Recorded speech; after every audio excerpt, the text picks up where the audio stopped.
Hello and welcome to this special season of Language Therapy with Dr. K, a podcast from the USC Dornsife Institute of Armenian Studies. In a break from our usual format, these 10 episodes are entirely in Armenian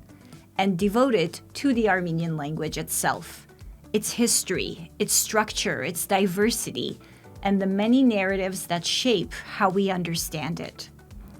My guest for the entire special series is Dr. Hraç Martirosyan, one of the world's leading historical comparative linguists and a foremost authority on Armenian. Over the course of these conversations, we take on some of the most persistent and often emotionally and politically charged questions surrounding the language. We approach these sensitive topics through conversation, bringing together our collective scholarly expertise in historical comparative linguistics and sociolinguistics to unpack myths, clarify misunderstandings, and most importantly, situate Armenian where it belongs, as a living, changing language shaped by history, contact, and its speakers. All episodes are subtitled in English and available on YouTube. We're so glad you're here, and we invite you to listen with curiosity. Hraç Martirosyan ջան, ողջույն։ Ողջույն, Շուշան Կարապետյան ջան կամ Շուշ ջան։ Արդեն երևի մեր դիմելաձևերից մարդկանց ակնհայտ կլինի, ինչ մտերիմ բարեկամներ ենք, ինչ հարազատորեն ենք մոտենում իրար, երևի անցյալ օրը ուզում էի հիշեի, որ կարծեմ 2019 թվին ենք մենք ծանոթացել, արդեն 6 տարվա պատմություն ունի, այս ամեն ինչը ներկայացնում ընդհանրապես, դե ես տարիներ առաջ հետևել եմ քո գործունեությանը, բայց Չէ, բայց նկատի ունեմ, որ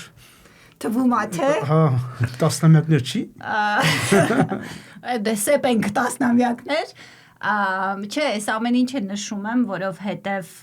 շատ բան կբացատրի, թե մենք ինչ մտերմությամբ ենք խոսում, ինչ ջերմությամբ ենք դիմում եւ այլն, ուրեմն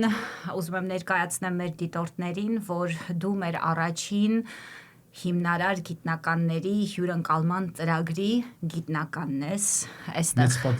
Հարավային Կալիֆոռնիայի համալսարանի Հայագիտական ինստիտուտում, ու դա պատահական չի, որ դու առաջինն ես, պատահական չի, որ ես եմ այդ ծրագրի հեղինակը եւ ես այդ հնարավորությունը ունեցա քեզ ընտրելու, քեզ հրավիրելու, որովհետեւ քո արած գիտական աշխատանքը ու քո առողջ ու ողջամիտ մոտեցումները շատ հոգեհարազատ են իմ մոտեցումներին եւ շատ բան եմ ես սովորել ու յուրացրել քո աշխատանքից Հրաչ ջան։ Սովորում ու իրարից ենք սովորում։ Ու ինձ համար շատ կարևոր էր, որ դու գայր ու 2 ամիս այստեղ մեզ հետ անցկացնեիր, մենք ունենայինք դասախոսություններ, աշխատանոցներ, անհատական հանդիպումներ, ուսանողները քեզ ճանաչեին մոտիկից, բայց նաև ինչ-որ մնայուն արտադրանք, որ քո մեկնելուց հետո այս քո ամբողջ գիտելիքների ու աշխատանքի դաշտը նաև հասանելի լիներ։ Դրա համար մենք միասին որոշեցինք, որ podcast-ի զրույցների շարք նկարահանենք։ Հրաշալի։ Այն ամենամարդկանց հուզող, ամենակարևոր, ամենատարածված հարցերի ընկալումների շուրջ հայոց լեզվի մասին։ Ու ես չէի կարող պատկերացնել ավելի հարմար, ավելի պատշաճ, ավելի ճիշտ զրուցակից։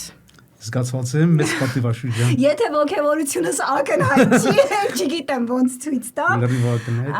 Բայց այն կարևորագույն հարցերը, որտեղից է ծագել հայոց լեզուն, քանի տարեկան է այն, ինչպես է փոփոխվում, զարգանում, ինչպես են գոյակցում արդի հայերենը խոսակցական եւ գրական իր վիճակներով, արևելահայերենի, արևմտահայերենի հարաբերությունները, փոխառություններ եւ այլն։ Այդ ամեն ինչի մասին պիտի խոսենք, բայց մինչեւ հասնենք այդ գլխավոր թեմաներին, ուզում եմ մի քանի կանոններ սահմանենք, որոնք մենք միասին ենք որոշել։ Ինչի այս զրույցը հայերենով, եթե փաստորեն նոր հենց մի փոքր առաջ անգլերեն հարցազրույց ենք նկարահանել, կարող ենք եւ անգլերենով անել։ Ինձ թվում է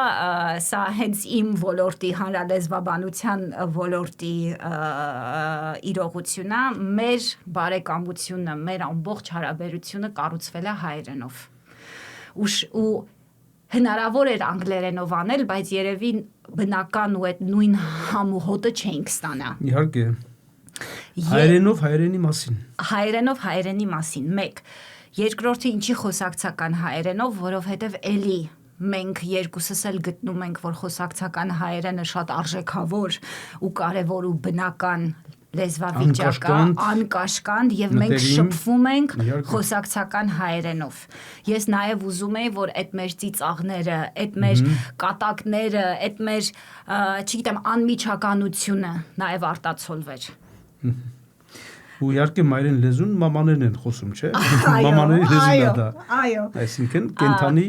անկաշկանդ լեզվով։ Եվ ես գտնում եմ, որ կարիք կա հայերենով այսպիսի բովանդակության, այսպիսի նյութերի, ու մենք ապահովելու ենք, որ դա հասանելի լինի ոչ հայախոս մարդկանց, ովքեր որ հետաքրքրված են, որովհետև անգլերեն ենթագրերեն լինելու, այսինքն խնդիր չի լինելու հասանելիության։ Ուրիշ բան բաց թողեցի մեր կանոնների եւ ընթացքում չէ, ամենակարևորը որ ունենանք անկաշկանդ ազատ զրույց, որտեղ որ կարող ենք խոսել եւ բերել գիտական հայացքներ, գիտական փաստարկներ, որ լուսաբանենք այդ ամենակարևոր հարցերը։ Այսինքն հանրայնացնենք լեզվաբանությունը։ Այո, կգանք դրան։ Հիմա չմոռանամ քեզ ներկայացնեմ։ Եվ այստեղ կարդալու եմ, որովհետև շատ բաներ կան, որ չեմ կարող հիշել։ Դու լեզվաբան ես մասնագիտությամբ եւ կգանք դրան դա ինչա նշանակում։ Բանասիրական կրթությունդ ստացել ես Վանաձորի պետական համալսարանում, դոկտորական ատենախոսությունդ պաշտպանել ես Նիդերլանդներում, Լեյդենի համալսարանում։ Եվ դրանից հետո հետազոտական աշխատանքներ ես կատարել եւ դասախոսել Լեյդենի, Միչիգանի, Լոս Անջելեսի, Օքսֆորդի, Քեյմբրիջի, Սորբոնի, Պավիայի, Միլանի, Մոսկվայի, Երևանի, Վանաձորի, Հոկայդոյի եւ այլ համալսարաններում եւ Վիեննայի եւ Բերլինի ակադեմիական ինստիտուտներում։ Բան բաց թողեցի։ Քրտնասրիչ։ Միջազգային գիտական հանրությանն էլ շատ լավ ծանոթ են քո երկու ընդարձակ ստուգաբանական բառարանները եւ շուրջ 50 հոդվածները, որոնցից ես անձամբ եւ գիտեմ իմ շատ գործընկերներ օգտվում ենք անընդհատ։ Սկսած են պատիվը։ Լավ, հիմա որ ներկայացրեցինք, անցնենք այն ուզում եմ մեկնաբանեմ իմ նաև անձնական նպատակը, իմ վերջին 20 տարվա գործունեության ընթացքում եւ ես նշեցի, որ իմ դաշտը հանրալեզվաբանությունն է ու կգանք դրան թե դա ինչա նշանակում, տարիների ընթացքում միշտ հարցեր են տալիս լեզվի մասին, որոնք ես մասամբ պատրաստ եմ պատասխանելու, բայց զգում եմ, որ զենքերի կարիք ունեմ ինչ-որ գիտական իհարկե ասպարեզով, որովհետև օրինակ պատմահամեմատական դաշտը դա իմ դաշտը չի։ Ու շատ ուրախ եմ, որ հիմա մենք կարող ենք միմյանց դաշտերը լրացնելով ու համադրելով ամբողջական ինչ-որ պատասխաններ տան։ Որտեղ լեզվի հարաբերություն հասարակության այս ինչ իրողությունների հետ ոչ միայն հիմի է, այս արդի կյանքում է, այլ այն ժամանակ էլ է եղել, այսինքն հանրալեզվաբանական իրողությունները ժամանակի ընթացքի մեջ։ Ու երբ որ դեպք է լինում, որ ես զգում եմ, որ ես արդեն խորհրդի կամ ավել գիտության կարիք ունեմ, հաճախ քեզ եմ անձամբ գրում որևէ միջոցով ու երբեր մի տարի, երկու տարի առաջ, երբ որ դու այստեղ էիր էլի Արցախին նվիրված մեծ սիմպոզիում ունեինք, ես կատակով, բայց լրջորեն ասեցի, ոնց որ ամեն հոգեբան իր հոգեբանի կարիք ունի, ամեն լեզվաբանն էլ իր լեզվաբանի կարիքն ունի ու դու ոնց որ այդ լեզվաբանն ես իմ համար հիմա ես թվեմ կամ միասին քննարկենք այն չգիտեմ ամենատարածված ամենախորքային ընկալումները որ տեղ են արդեն արմատացել են հանրային դիսկուրսում բայց մտահոգիչ են որովհետև մենք գիտենք որ դրանք գիտական հենքի վրա չեն օրինակ ասենք հնդեվրոպական ասելով մենք հերքում ենք հայկական դիմագիծը կամ ինքնությունը մեծ մոլորություն իհարկե շատ մեծ որտեվ ոչ մի լեզու երկնքից չի ընկել հայերենն էլ բացառություն չի ու ամեն լեզու ունի իր ձևավորման ընթացքը ու ինքնուրույն գոյության ընթացքը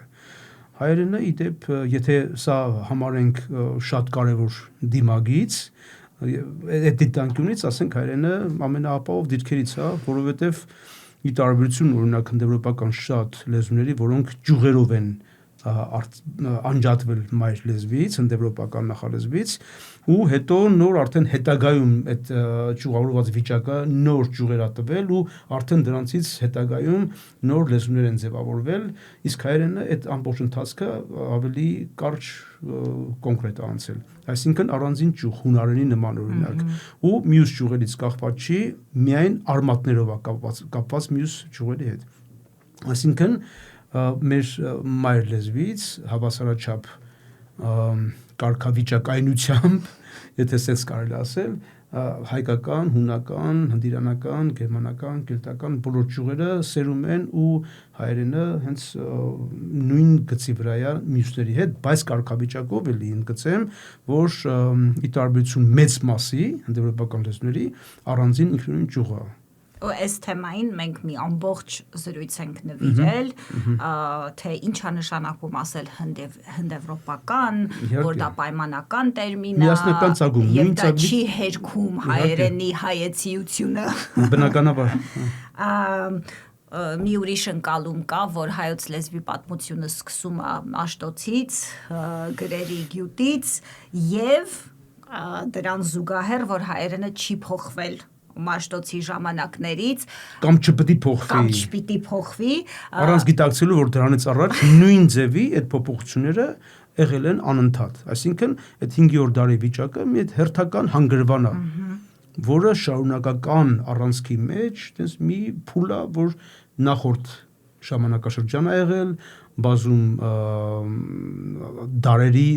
տեսության 2.5 անգամ ավելի շատ կյանք է եղել մինչև Մաշտոցը հայոց լեզվի տարիքում քան ասենք Մաշտոցից հետո այս մեր 1600 տարվա ընթացքը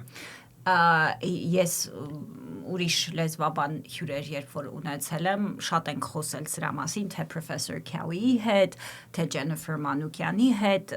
եւ մի քանի ուրիշ մասնագետների որ այսպիսի պատկերացում կա հատկապես պահպանողական դաշտից, որ կար մի կատարյալ ժամանակ, դա Մաշտոցյան ժամանակներ, այդ ոսկե շրջանը, որտեղ կային մի կատարյալ զանգված հայերի, որոնք խոսում էին մի կատարյալ հայերեն, մաքրամաքուր, ոսկեղենիկ, սուրբ, ու դրանից հետո մյուս սերունդները շարունակաբար աղավաղել են, աղճատել են, պղտորել են հայերենը։ Խաթարել են, այո։ Ու ես շատ ուզում եմ, որ մեր այս զրույցների շարքում մենք շատ հագիստ ցույց տանք, որ դա իրականությունից շատ հեռու է ու այդպիսի բան չկա։ Իհարկե, մենք կարանք պատմամշակութային մի կետը վերցնենք առանձնահատուկ մեր փայփայանքի տակ ուսումնասիրության դաշտում, չէ, որտեղ 5-րդ դարը շատ կարևոր էր մեր մշակութային առանց թերագնահատելու 5-րդ դարի խնդալու կլինի դրա մասին մտածելը մեր մշակութային եղած չեղածը գալիս է այդ շրջանից ու դրանք ամրագրվել են, ամբարվել են ու գանձ են գոյացրել լեզվի շնորհիվ, այդ լեզուն գրի առնելու գրավոր մշակույթի շնորհիվ։ Ու դրա համար չքնաղա դա հրաշալի է, բայց որպես դրա տակ ընկած լեզվավիճակ, դա սորական լեզվավիճակ է, որը ունեցել է նախորդ փուլ, ոնց որ ասեցինք արդեն, անընդհատ ա եղել փոփոխությունները։ Հիմա եթե Մաշտոցյալներ առաջի դարում կամ ՄԹԱ 5-րդ դարում, ոչ թե մեր թվարկության 5-րդ դարում, այդ դեպքում արդեն հնչյունների քանակը տարբեր կլներ, որոշակի չափով, այդ ասենք որ ասում են 36 կամ ասենք n որ 7-րդն է եւ այլն, սա գիտականության հետ ոչ մի կապ չունի, n նախ 7-րդն է, որովհետեւ ընդամենը համապատասխանում է մեր Այբուբենի վաղ քրիստոնեական հունական ակունքի հաջորդականությանը, այսինքն ոչ թե էպսիլոնն է, այլ էտա ձայնավորն է, n 7-րդն, այդ պատճառով ընդեղ է եւ այլն։ Հիմա այդ փուլը գրավոր մշակույթի սկզբնավորման փուլը հենց պայթյուններ ու չքնաղա հրաշալի է, բայց նորից ընդգծենք, որ դա շարունակությունն է մի նախորդ փուլի, որը նույնպես ու ոչ թե դրանք ընդհատումներով, այլ անընդհատ էս գնում է, կենթանի խոսքը անընդհատ զարգանում է, ու դա ինչ-որ ֆետիշի բանի հարց չի, էլի, դա նորմալ բնական զարգացում է։ Ու քանի որ մենք մյուս զրույցների ժամանակ մանրամասն քննարկում ենք հնչյունափոխությունները, հնչյունական օրենքները, դրանք խաթարումներ չեն։ Ամենամեծ հակագիտական ըմբռնումներից մեկը այդ փոփոխությունները աղճատում կամ խաթարում անվանելն է։ Այո, եւ հայերենը ոնց որ մյուս աշխարհի բոլոր լեզուները հարափոխ։ Իհարկե, լեզուն չի կարա առանց փոփոխության լինի ոչ մի ժամանակի միավորի ընթացքում։ Այստեղ այդ մեր Արցախի միջոցառման ընթացքում էլ եմ այս օրինակը բերել, բայց նորից եմ բերելու, որովհետև ինձ համար շատ տպավորիչ էր։ Ես UCLA-ում երբ որ դոկտորական թեզիս էի գրում, իմ ղեկավարներն էին Peter Cowan, հայտնի հայագետ եւ հայագիտության ամբիոնի ղեկավար, եւ Olga Kagan-ը, որը ռուսերեն լեզվի մասնագետ էր եւ ժառանգական լեզուների կենտրոնի տնօրենը։ Օլգան շատ հայտնի էր ռուսերենի դասագրքերով, ես որ ռուսերեն էի սովորում, հենց իր հեղինակած դասագրքով էինք սովորում ու մեր գրասենյակները իրար դիմաց էին։ Լուր ստացա, որ նոր հրատարակվել էր վերջին դասագիրքը, շատ ոգևորված, մոտեցա, շնորհավորեցի եւ ինքը սենց ուսերը թոթովեց, հոգոց քաշեց եւ ասեց, որ իմ գրելու, հրատարակելու միջև արդեն այնքան ժամանակ անցել, որ հնացել է դասագիրքս, որովհետև լեզուն անընդհատ փոփոխության ենթակա է։ Իհարկե, մի էտաճկով որ նայում եմ 2010 թվի ծավալուն ստուգաբանական բառանին, դրան նախորդ տասնամյակները չհաշված, այդ թոթովանքների սովորելու եւ այլնին, չնայած սովորել անընդհատ շարունակում մինչև հիմա այլու դրա վերջը չկա իհարկե, բայց 2010-ին որ մի կերպ այդ փուլը ամփոփվեց, այդ ընթացքում արդեն չի հասցնում այդ փոխել, վերախմբագրել ու նոր նյութերը հասցնել կամ նոր ձևակերպումները կամ նոր ձևը անընդհատ սովորելով, մանավանդ որ դա իմ առաջի գիտական շրջանն էր, ու հիմա որ նայում եմ, ասում եմ, ես լրիվ ուրիշ ձևի պիտի գրվեր, լրիվ ուրիշ չէ, բայց մի խոսքով շատ համարյա արմատական ձևով, ասենք ուրիշ ձևի գրեի հիմա, լիքը ուրիշ հարցեր որը հենց նույն Olga Kagan-ը ինձ ասեց, որ գիտնականների գրեթե բոլորը, երբ որ հետադարձ հայացքով իրենց դոկտորական աշխատանքին նայում են, կիսա բանանելով, որ միշտ կարելի է ավելի լավ, ավելի թարմ, ավելի նոր։ Հետևյալ կարգախոսն է ինձ միշտ մտահոգում, կա մեկ ճիշտ հայերեն,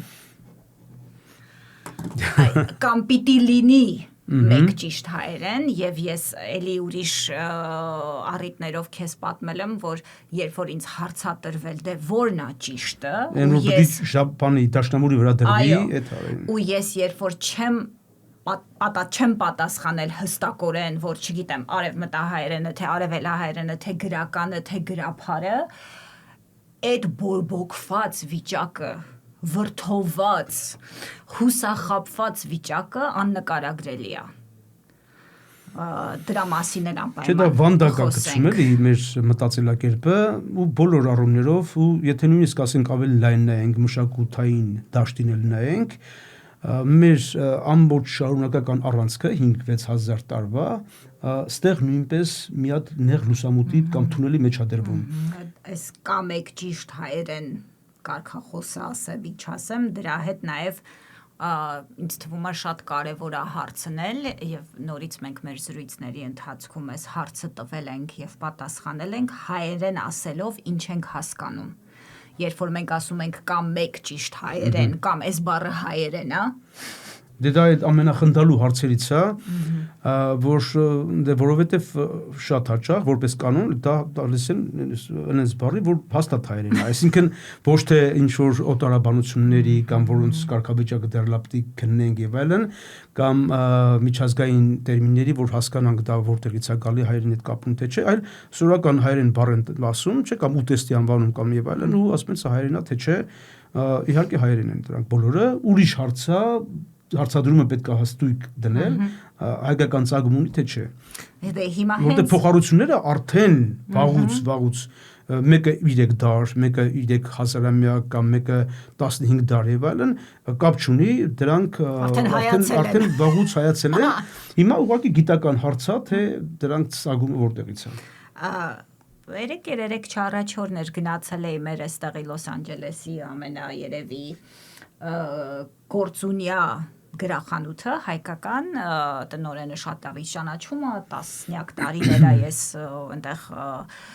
գնում եմ ու շատ ոգևորված ինձ ասեց նոր գիրք կա որ քեզ կհետաքրքրի կոչվում է հայի բառարան չգիտեմ տեղյակ ես թե չէ Պուճուրիկ գրքույկ որտեղ որ գրած են օտար բառերը եւ հայերեն համարժեքը ու ասենք մի հատ ծիծաղելի օրինակ գազար որի կողքին ստեփղին է գրած այդ բազմաչարչար խնդիրը որ սպանել է արդեն ու դրա մասին կխոսենք իհարկե որ երկուսն էլ փոխառություններ են բայց այն տպավորությունը կա որ ստեփղինը նենց բուն հայկական տարբերակն է նույն տարիքումն են մոտ 7 դար ու երկուսն էլ փոխառություն են երկուսն էլ արդեն վաղուց ընդունված են ուղղակի նա արևելյան դաշտում ավելի բարբառային մեր արևելյան տարածքներում իսկ նա արևմտյանում գազար արևելքում ստեփղինը մանկապարտեզներում բա որ մի ասի բան գազար այլ միայն ստեփղին էլ չենք խոսում գազարի մասին այստեղ մի ուրիշ ըմբռնում որ փոխառությունները վտանգավոր են ու պիտի ամեն կերպ պայքարենք դրանց դեմ իհարկե դու շատ լավ քո հոդվածներում քո հանրային հարցազրույցներում տարբերակում ես փոխառություն, օտարաբանություն, միջազգային տերմիններ եւ այլն եւ մենք այդ թեմային էլ մի ամբողջ զրույց կնվիրենք որ ինձ թվում է շատ արդիական կենսունակ հարց է կենսական առանց բորբոքվելու հետևյալն եմ մեջ բերելու ոնց ես արձագանքում այս ձևակերպումին հայերենը աշխարհի ամենահին լեզուն է եւ բոլոր լեզուները սերել են հայերենից դե ոնց պիտի վերաբերվենք հակագիտությանը ու մանավանդ որ ես միշտ ասում եմ որ այս ձևի բաներ զրտիկներ մեր մայրեն լեզվին մեր հարազատ հայոց լեզվին կպցնելը նշանակում է նրան անարգել որտեղ դա բերում է մի ելակետ ըստ որի մեր լեզուն բավականաչափ լավը չի պետք է կպցնենք այդ զրտուլիկները որ մենք հասկանանք որ ճոխացնենք վավերացնենք դա նշանակում է բայց իրականում իհարկե դրանով կեղծում ենք ու հիմարություններ զառանցանքներ են կապում մեր մամա լեզվին ու հայրենասիրությանը հակառակ բանն ենք անում դա բացարձակապես հայրենասիրություն չի ու հայրենը կարիք չունի այդ գունազարդումների հայրենը հայոց մշակույթը կամ հային կապել ինչ-որ տենց տեզերական բաների հետ կամ այնց էթնիկական միավորների հետ, որոնց հետ իրականում կապ չկա կամ ինչի է պարտադիր, որ ըլնի։ Ասենք մենք կոնկրետ գիտենք մեր լեզվի ծագումը, զարգացումը հիմնական առանցքը, այդտեղ լիք ուսումնասիրելու բաներ կան իհարկե, բայց հիմնականը շատ պարզ է ու այն հակագիտությունը ոչ մի բան չի տալիս։ Դա մեզ հավասարացնում է մեր թշնամիներին, որոնք կեղծում են գիտությունը ու որովհետև պետք է մի կերպ քողարկեն իրանց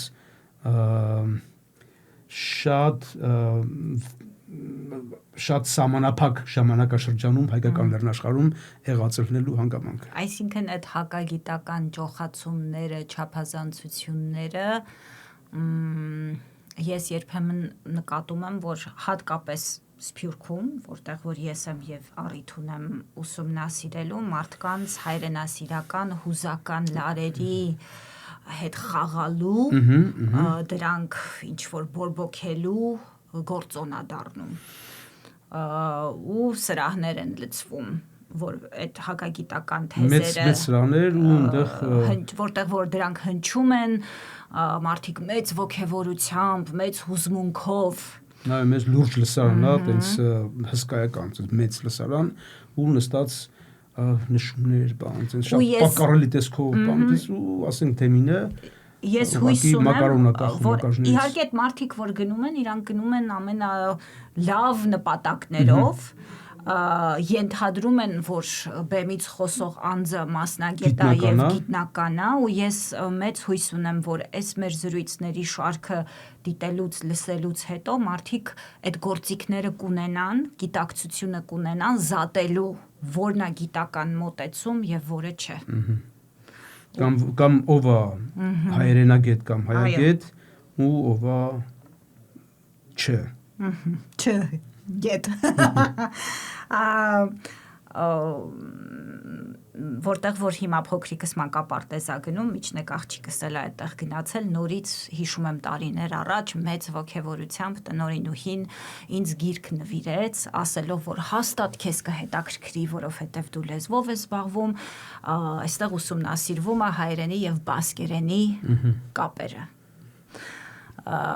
Իհարկե ժամանակ չունեի բացատրելու, որ մեկ դա ինձ չի հետաքրքրում, երկու չի հետաքրքրում, որովհետև գիտեմ, որ դա գիտական հիմք չունի, բայց ոչ մենակ բասկերենի դեպքում, այսպիսի ինչ որ զարմանահրաշա բազմաբևեռ ինչ որ կապեր են փորձվում հաստատվել Ճապոնիա, Խաղովկյանոս, Էտրուսկ, Շումեր, Բասկ եւ այլն ու սա տրագիկոմեդիա է։ Հիմա եթե ասենք մարդը հայերին ու բասկերենի վերաբերյալ ուսումնասիրություն անում, իհարկե մենք կանխակալ պետք է չտրամադրվենք, պետք է նայենք ինչ է ասում կոնկրետ մարդը, որովհետև կան բառեր, ասենք գարին դրանցից ամենադասական ցայտուն օրինակներից է, որ համարյա ակնհայտ է, որ պատահական չի նմանությունը, բայց դա զուտ հայկական արմատ չի, դա հնդեվրոպական է, դա միայն հայերենում չի ու պետքա դա ոչ թե նայել հայ բասկյան ցեղակցական կացագունաբանական ինքնության համատեքստում կամ նույնականության համատեքստում, այլ որոշակի հնագույն ենթաշերտի մեջ, որտեղ մենք պետք է դիտարկենք այն կորած աղբյուրները, որից մի կողմից հնդեվրոպականն է եկել, մի կողմից բասկյանին, որովհետև մենք նախ գիտենք, որ բասկերենը հնդեվրոպական լեզու չի, սա շատ պարզ է, որոշ անհաջող փորձեր եղել են, հետո բացի այդ այն տվյալները, որ տրվում են, դրանք ընդհանրապես ցույց են տալիս այդ ասածս մի քանի հետաքրքիր մշակութային իրողություններ, որոնց հետագիծները առաջացման ճանապարհների ուսումնասիրության կարիք ունեն։ Նույնիսկ եթե դրանք լինեին հազարատ, ոնց կամ շումերերի դեպքում, կամ մյուսների դեպքում, նույնիսկ եթե լինեին հազարատ, բայց դրանց թիվը շատ քիչ է ու մեկնաբանության ձևերն էլ պետք է գիտականորեն վերանայել, էլի դա չի կարա խոսա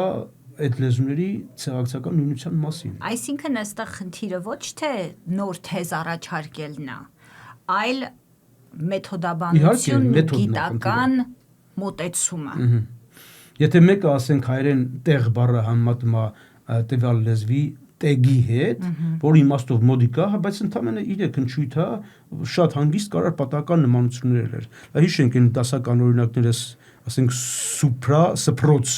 որ նույն լեզվում է, նույն ձևով համարյալ նույն իմաստով, բայց իր այդ ոչ մի կապ չունի, պատահաբար ստացվել է ու դա մեթոդով ենք հստակորեն ցույց ենք տալիս հնչյունաբանությամբ, բառակազմությամբ եւ այլն, չէ։ Հիմա նույն ձևի, ասենք, եթե այդ ընդամենը մի վանկանոց այդ բառը համեմատում ենք տեղը տեգի հետ ու փաստորեն այդ համեմատողը չի էլ նշում, որ այդ ղ-ն իրականում լ է, սա արդեն ինչի մասին խոսանք, էլի, ու դրա նման լիքը բաներ, էլի, որ ցավոք սրտի նույնիսկ ակադեմիական մամուլ են երբեմն սպրդում։ Ինձ շատ հուզող ու վստահ եմ քեզ էլ ընկալումը հետևյալն է, որ մենք անկասկած մի ամբողջ զրույց կնվիրենք սրան, որ գրական հայերենը միակ ընդունելի ու մաքուր հայերենն է եւ խոսակցական կամ բարբառային տարբերակները աղճատված, աղավաղված, անընդունելի, ցածր, պիղծ տարբերակներ են, որոնք ոչ մի տեղ չունեն հատկապես հանրային դիսկուրսում։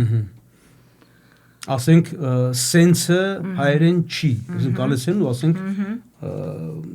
ամրացնում են, էլի, ասես մխում են ուղղակի։ Սենսը հայերեն չի, տենսը հայերեն չի, օժանդակը հայերեն չի։ Ընդ որում դրանց մեջ, ասենք իրանց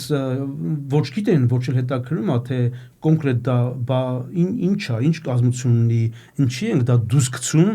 ընդունելի հայերենի շրջանակից, ինչն է դրա մեղքը։ Դրանք շատ բազում պատճառներ հիմքեր կարան ունենան, ոչ մեկը ընդունելի չի։ Հիմա օրինակ խին, որ պիղծ են համարում, չէ, դա հենց բնիկ հայկական, վաճառանիստուկաբանական բառանկարան նայենք, ՀԽ-ի այդ պատկերավոր դրսևորման հարցը մի կողմ, որը նույնպես իր ուսումնասիրման ոլորտը ունի, դա գիտենք, որ ոչ փոխառությունը, ոչ ինչ-որ պիղծ ձև է, ուղղակի խոսակցական բան է, չէ։ Դրա հետ միասին պարսկահայերի օգտագործած հերը։ Հա, նույն ծագում ունի այդ հի մասնիկը ու ուրիշ կազմություն ունի, բայց հիմքում ընկած է այդ նույն բանը ձևույթը։ Ու բացի հետ ասենք, որ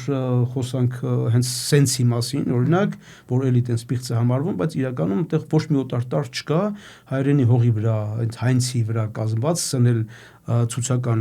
դերամբանական հենքն է, նորմալ հայակազմ սիրուն բան, ու իր մեղքը այն է, որ արևելահայերենի ձևավորման ժամանակ, ասենք, ինքը չի ինգե այնտեղ, կամ ասենք աշխարհաբարի այդ զարգացման փուլերում կանոնարկման այդ բանի թարթապիտակ չի ինգե, կամ էլ ավելի արտառոց բաներ ընեց, սրանք ոչի, սրանք գոնե գրափար չեն, չնայած կապ չունի հայակազմ են մաքուր արմատներով ու հայկական բառակազմական միջոցներով են սարքված։ Բա ինչ ասենք այն ձևերին, որ մաքրագույն ոսկեդարյան ձևերի բարբառային շարունակություններ են, ոնց որ օրինակ կարացի բան, մենք էլի տենց ուրիշ զրույցներում սրանցից ահագին խոսացինք, կամ վերկալա բան, այդ կալան, կարացին եւ այլն մաքրագույն գրափարի ձևեր են։ Դե իհարկե գրափարի չեն գալիս, գրափարը գրավոր լեզուն է, չէ, այլ այն գրափարի տակ ընկած այդ կենթանի հին հայկական ինչ-որ մի վիճակից մենք ունենք այդ շարունակությունները, ասենք Արցախի բարբառում տեր բառի տիրոջ սեռականը ոչ թե տիրոջն է, տերն է, որ տերն է մաքուր գրափարից գալիս է։ Նույն ձևի մենք վերկալա, վերումնեմ, ոչ թե վերցրի կամ վերցրեցի կամ կարողացա եւ այլն, որոնք շնչող ձևեր չեն ու որոնք զուտ կանոնարկման բանի տակ են ընկել, այդ հոսքի տակ են որպես կանոնավոր տարբերակ։ Ինչ ձևերով, ինչ աշխանի տարբերությամբ տարբեր ձևեր կամ ասենք որոշումների հետևանքով եւ այլն, բայց այդ դրանց ձևերի իսկական կարգավիճակները հասկանալու համար կարանք նայենք, թե ինչքան են վկայված մատենագրության մեջ, հատկապես ինքնուրույն մատենագրության մեջ, ինչքանով են տարածված կամ ներկա կամ բացակա բարբառներում, ինչքանով է սարքովի ձև, որ շունչ չունի, ոչ միտեղ վկայություն նորմալ չես տեսնում, ու այդ ամեն ինչը բերում է լեզվական իրողության կարգավիճակի գնահատմանը, չէ, ու արդեն տեսնում ենք, որ ամենաբազմազան, ամենախայտապղետ օրինակներ կարանք ունենանք, երբ որ նույնիսկ ծիծաղելի է դառնում, թե այս ինչ ձևը որ բարբառային է, որ դա համարվում է պիղծ, բայց իրականում, ասենք, եթե մենք նայում ենք մեր ոսկեղենիկ փուլին, ուղիղ գծով գալիս է ընդեղից։ Ուղղակի արդի աշխարհաբարի կանոնարկման փուլում կիզակետի մեջ չի հայտնվել այդքան բան։ Իդեպ այդ մեր Արցախին նվիրված միջոցառմանը, երբ որ մենք քննարկում ունեինք ես դու եւ արցախցի լրագրող Լիկա Զաքարյանը, հենց արցախյան բարբարների մասին, ինձ հետո այդ 1000-ից ավել մասնակիցներից ես լսեցի, որ հենց այդ քո բացատրությունները, որ բարբարները թե ունեն, ասենք, ուղղագծորեն պահպանված հնաբանություններ եւ նորարարություններ, դա էր ամենատպավորիչը, որ լրիվ փոխեց իրանց ընկալումը։ Դրանք ամեն լեզվի ուղեկիցներն են, մշտական ուղեկիցները։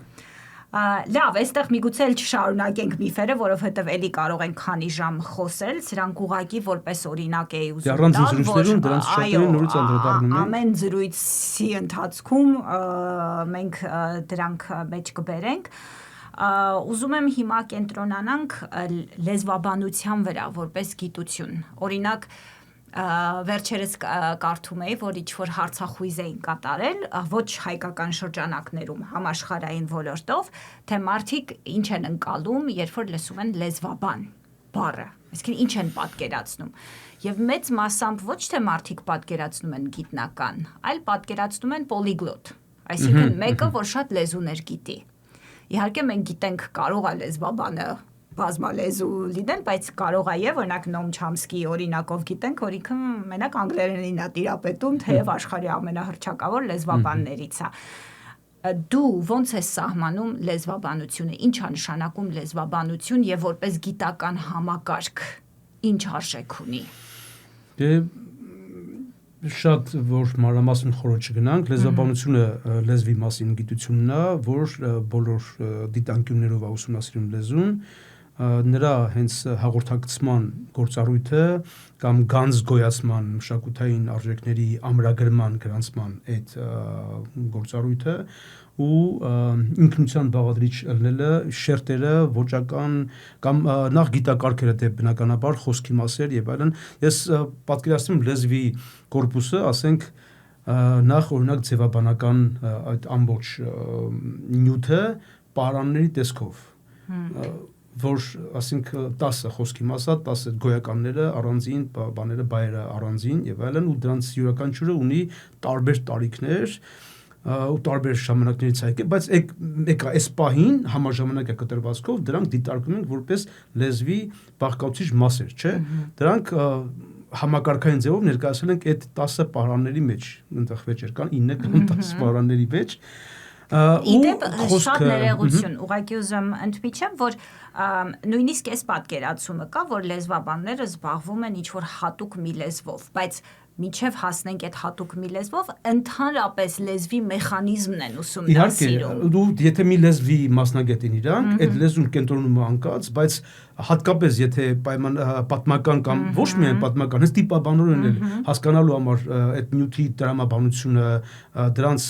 տարբեր խոսքի մասերի իրար հետ պատմական առնչությունները, ասենք ածանցը, արմատը ենթադրենք դառնում է ածանց, օրինակ օրենք բառը, որ դառնում է մագբայական ածանց, չէ՞, ինչ որ բան օրեն, սա կոպտորեն եւ այլն, այսինքն կոպտաձև, օրենք բառի բնիմաստը ձևն է եւ այլն։ Սրանք նույնպես տիպաբանական զուգահեռներ են ունենում ու լեզուն բազում մակարդակներով տենց ուսումնասիրում ենք։ Հիմա այդ որ ասում եմ այդ պահրանները, այդտեղ դա ձևաբանությունն է ուսումնասիրում, այսինքն մենք ունենք գոյականներ, մեծ հարստություն այնտեղ հավաքված, բայեր ունենք եւ այլն, դա լեզվի գույքն է, մեր լեզվի գույքն է, չէ՞։ Հիմա գալիս է մյուս բնակավարը, որ էլի մեր լեզվի բաղկացուցիչ մի կարևոր կարգն է, շարաշությունը, այսինքն ոնց ենք մենք դա տարբեր պահրաններից վերցնում ու գործածության մեջ դնում։ Ու բացի այդ մենք ունենք նաև ձևաբանություն գիտությունը, այսինքն բացի դասավորությունից մենք նաև պետք է բայական դիմային վերջավորություններ կամ հոլովական վերջավորություններ գոյականների վրա, առանց դրա ոչ չենք կարող ասենք մարդ, բահ, հող, փորել կամ դրա նման ինչ որ բաներ։ Մենք պետքա որոշակի հաջորդականությամբ շարայուսորեն, խիա փորում, չէ՞, մինչև ուրա փորելու կամ եւ այլն, ու այդ ամեն ինչը առանձին գիտակարգեր կան, որ ուսումնասիրում են դա, ուրեմն ունենք բառագիտություն, բառակազմությունը բնականաբար կա, որ այդ բառերը մենակ արմատներից չեն բաղկացած, չէ, դրանք որոշակի ածանցներ կամ նախածանցներ, վերջածանցներ, նախածանցներ, միջածանցներ նույնիսկ, չնայած ավելի հազվադեպ, սա էլ ուսումնասիրում է բառակազմությունը, ոնց ենք այս ամեն ինչը խոսքի մեջ դնում լեզվի գլխավոր հաղորդակցական գործառույթը իրագործելու համար, ոնց որ ասեցինք արդեն դասավորությունը, շարասությունն է ուսումնասիրում եւ այլն, ու ել չեմ ասում, որ այդ արդեն ենթադրենք խոսում ենք համաժամանակյա բուն գործնական բանի մասին, չէ, դրա կիրառության, բայց չէ որ այդ ամեն ինչը նաև ունեն իրանց ծագումները, նախապատմությունները։ Հիմա գալու էի դրան, լեզվաբանությունը այդ մեծ հովանոցն է, որի տակ մենք ունենք արդեն բաժանմունքներ, ենթագիտական և գույքախմբերի և մեթոդների ու ձևերի։ Հիմա դու զբաղվում ես պատմահամեմատական լեզվաբանությամբ, ինչ է դա նշանակում։ Դա նշանակում է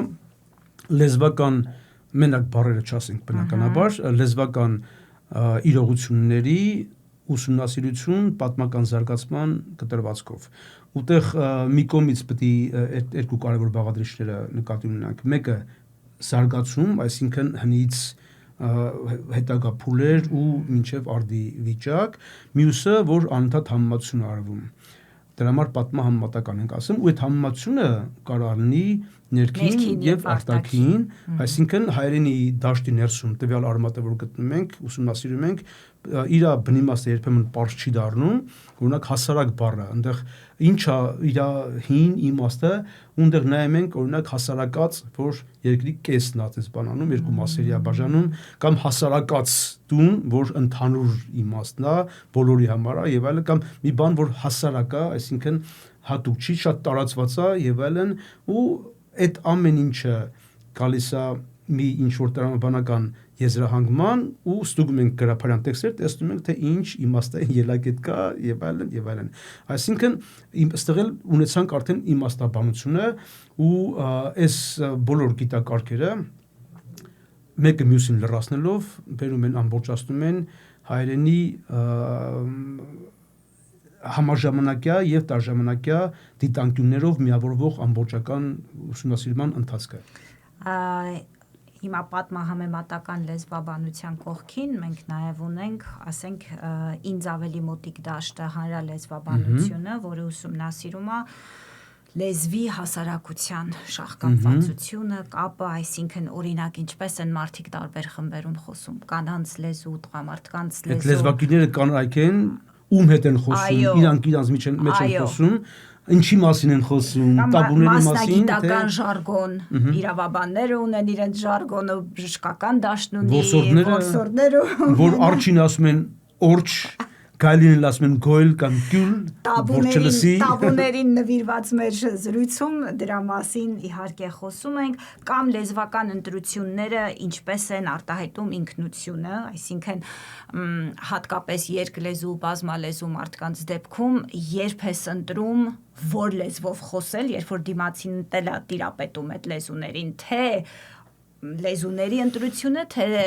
ասենք խոսակցականի, գրականի ընտրությունը եւ այլն, դրանք բոլորը հասարակալեզվաբանության հարցերն են, կամ ինչու այդ նույն հայերենը տարբեր հնչում Երևանի փողոցներում, եթե համեմատենք Լոս Անջելեսի, ինչ որ արևելավ մտավ հայերենին։ Մանավանդ երբ որ երկուսն էլ հենց հայաստանյան լեզվավիճակ են արտացոլում, բայց այնտեղ ինչ ելևէջներ են գալիս ու ձևավորում ինչ տիպի տարբերություններ։ Անցյալ օրը քեզ ասում էի, որ ես 10 տարեկանից ապրում եմ Ամերիկայում, հայերենը պահպանվել է իմ ընտանիքում եւ կարդալու միջոցով, մինչեւ որ սկսել եմ հայ գիտություն սովորել UCLA-ում, ու հաճախ գիտական, մասնագիտական բառերի ընտրությունը կատարվում է արևմտահայերենից, որովհետեւ դա է եղել իմ գլխավոր աղբյուրը։ Ու երբ որ քո հետ եմ խոսում կամ գնում եմ Հայաստան ինչ-որ գիտական միջոցառումների մասնակցել, մեկ էլ գիտակցում եմ, որ արևելահայերեն համարժեքը կա կամ արևելահայերենի կոնտեքստում այսպես են տվյալ բանը ասում, ու շատ իմ համար դրանք հետաքրքիր հաճելի պահեր են, բայց ես էլ եմ գիտակցում իմ հանրալեզվաբանական ուրվագիծը, չէ, հայաստանյան ակունքներից երևանյան արարատյան բարբար, Լոս Անջելեսյան հայերեն, UCLA-ի համատեքստում ձևավորված խմորված, շատ հետաքրքիր պահ է։ Ու վերջ չունի էլի այդ ու դա էլ է հարափող։ Ես միշտ իմ ուսանողներին հենց այդ երկլեզվաբանություն գաղափարը բացատրելուց հենց իմ օրինակն եմ տալիս, այսինքն օրինակ ծնվել եմ Հայաստանում հայախոս ընտանիքում, խոսակցական հայերեն, գրական հայերեն դրսում, ռուսերենի ազդեցություն, բայց հետո շատ արագ, եթե մենք 10 տարի արագացնենք այդ կասետը, չէ, հասնենք, ասենք, միջնակարգ կամ ավագ դպրոց Ամերիկայում, արդեն անգլերենն էր իմ իշխող լեզուն։ Ինչ որոշ տիրույթներում, բայց հետո գալիս ենք հայագիտության, հետո գալիս ենք նոր Հայաստանից եկած ամուսին եւ այլն, ուզում եմ ասեմ, նույնիսկ իմ ուրվագիծն է անընդհատ փոխվում։ Սրանք լրիվ այո, այդ հանրալեզվաբանության շատ սերտ կապված նաև ունենք կիրառական լեզվաբանություն, որը ասենք նորից իմ տիրույթներից մեկը ժառանգական լեզուները, այսինքն ոնց դասավանդել լեզուն մի խմբի, որոնք ինչ-որ չափով տիրապետում են այդ լեզվին կամ հուզական, ընտանեկան կապեր ունեն, ինչ մեթոդներով, ինչ մանկավարժական նյութերով։ Կամ լավ չեն տիրապետում, կամ խոսքի արատ ունեն, կամ հսկայական անինքնավստահություն, բարբառային ամոթ եւ այլն, վերաբերմունքը, լեզվակիրների վերաբերմունքը, լեզվական ոճերի, շերտերի նկատմամբ, թարգմանության ամբողջ դաշտը, դա էլ է կիրառական լեզվաբանություն, լեզու տեխնոլոգիա, ուզում եմ ասեմ, այնքան ենթաշերտեր, այնքան թելեր կան, էլ չեմ computational linguistics, հիմա լեզվաբանություն եւ արհեստական բանականություն, հիմա այնքան հետաքրքիր դաշտեր են բացվում, ուզում ոգևորեմ էլի մեր դիտողները, որ հնարավորությունները անսահման են, իհարկե։ Բայց ուզում եմ վերադառնալով այդ ընդհանուր հովանոցին, այդ լեզվաբանությանը, դու մի շատ լավ ձևակերպում ունես, որ ես ոնց որ արդեն քեզնից որդեգրել եմ, որ լեզունն է, որ ականատես է ամեն ինչին, շարունակաբար։ Չի ընդհատվել, այսինքն հնագիտությունը կարող է չխզված բաղադրիչն է։ Հա, ասենք հնագիտությունն էլ շատ հետաքրքիր դաշտ, չէ, պեղումներ, գտածոներ եւ այլն, բայց այդ գտածոները սահմանափակ են եւ չեն խոսում։ Ու ամբողջ ընթացքի համար չունենք գտածոներ, ունենք որոշակի ժամանակաշրջանների համար, էդ էլ հատվածական, հետն էլ ոչ նյութական մշակութային դաշտերում կամ կենցաղային կյանքի տեղ առասարակ ոչ մի գտածո չունենք ու բնականաբար պետք է ապավինենք լեզվին, որը չի ընդհատվել։ Նաև մշակութային ազդեցությունները կարան գնան փոխվեն, ասենք կամ խառնամուսնություն կամ տարբեր բաներ կարան լինեն ու կենսաբանական տիպնել, ասենք, փոփոխությունների ենթակա լինի եւ այլն, բայց եթե մենք ուզում ենք շարունակականության մասին խոսանք, հայկական ինքնության այդ գլխավոր բաղադրիչը լեզուն հենց առանց խզվելու ցույց է տալիս այդ 5-6000 տարվա ընթացքը։ Այսինքն ինչ որ տեղ կարող ենք ասել լեզուն ժամանակի հիշողության պահոցն է։ Իհարկե։ Ու նաև շտեմարանը, որովհետև առանց իրա չի կարա այդ հարստությունը այդ գանձարանը կուտակվի, չէ, մշակութային արժեքները պետք է գրվեն կամ գրով պետք է նկարագրվեն ու կանոնարկվեն եւ այլն։ Դա լեզուն ամեն ինչն է։ Ուզում եմ եւ նախագրային եւ գրային շրջաններում։ Ուզում եմ ավարտենք հետեւյալ նպատակով, փափագով, ես չգիտեմ ոնց ասեմ, անցյալ օր մեր ուսանողներից մեկի հետ խոսում էինք, որ ուսումնասիրություն են արել, որ համալսարանն ավարտելուց, գոնե բակալավրի աստիճանը ավարտելուց 10 տարի հետո շրջանավարտը սովորած գիտելիքների, չգիտեմ, 10%-ն է պահում կամ հիշում։ Էլ ինչ իմաստ ունի կրթությունը եւ իհարկե դրա պատասխանը հետեւյալն է, որ համալսարանում ոչ թե սովորում ես ինչ որ բան, այլ սովորում ես մտածել ու ցանկալի է, որ դա քննադատական մտածողության փոխանցումը լինի։ Ոչ թե պարզունակ կուտակում։ Այո, ինչ որ փաստերի, տվյալների կուտակում։ Մեր գործնական հատկապես մեր դաշտում գործնականը պետք է հսկայական դեր լինի, որի ժամանակ հենց մտածողությունն է զարգանում ու բոլոր գիտակարգերը քո դաշտի անընդհատ իրար մեջ խմորվում են, հունցվում են իրանց հենց կենսակերպի մեջ։ Մեր ինստիտուտի նախկին տնօրինուհին Սափի Ղազարյանը մի շատ հետաքրքիր դիտարկում էր արել ու հաճախ կրկնում էր, մենք էլ ականջների սող ենք արել, հիմա այստեղ ուզում եմ կիսեմ, ասում էր շատ հետաքրքիր է, որ հայերը գրեթե բոլոր գիտական, մասնագիտական դաշտերում ներկայացված են ու հաճախ ճանաչված են որպես առաջադեմ, առաջատար, +1 ու այդ +1-ը բացատրվում էր քննադատական մտածողությամբ, այսինքն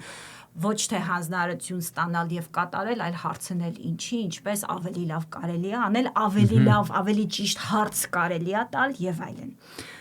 Բայց երբ որ դա գալիս է հայկականին, միանգամից այդ քննադատական մտածողությունը մի կողմ է դրվում ու անցնում ենք հուզական ինչ որ զգացմունքային ոչ տրամաբանական, ոչ գիտական մոտեցումների եւ իհարկե հասկանալի է դա։ Իհարկե, այդ հուզականությունը շատ լավ է որ կա, որտեղ սիրում ենք ու ամեն թելերով կապված ենք, բայց երբ որ դա այդ հուզականությունը արտացոլվում է գիտական մեթոդի ու աշխատանքը կատարելու ձևի մեջ, այդտեղը արդեն որ անթույլատրելի է։ Ու գիտական նյութերը ընկալելու, բաց լինելու, ընդունել որ նաև հայերենի, հայկականի, չգիտեմ, հայեցի մասին կարելի է գիտական մոտեցում ունենալ, որդեգրել, խոսել, առանց արգելափակելու կամ արգելելու այդ հուզական ելևէջները։ Իհարկե։ Դե ես մեզ մաղթում եմ շատ հաճելի արդյունավետ զրույցների շարք ու հույս ունեմ, որ մեր դիտորդներն էլ այդ մեր փայլը աչքի ու ոգևորության կկիսեն։ Շատ ապրես, նորից շատ շնորհակալ եմ, որ մասն եմ այս ամեն ինչի ու մեզ լավ բարի ընթացք ու երթ։ Merci. This special series was conceived by Dr. Shushank Karapetyan and developed in collaboration with Dr. Hirac Martirosyan and Mihran Sahakyan. This episode was produced and edited by Brandon Walsh and associate produced by Mihran Sahakyan. Translation services were provided by Paranzem Vartanyan with creative direction by Fian Gambo. Language Therapy with Dr. K is a podcast from the USC Dornsife Institute of Armenian Studies.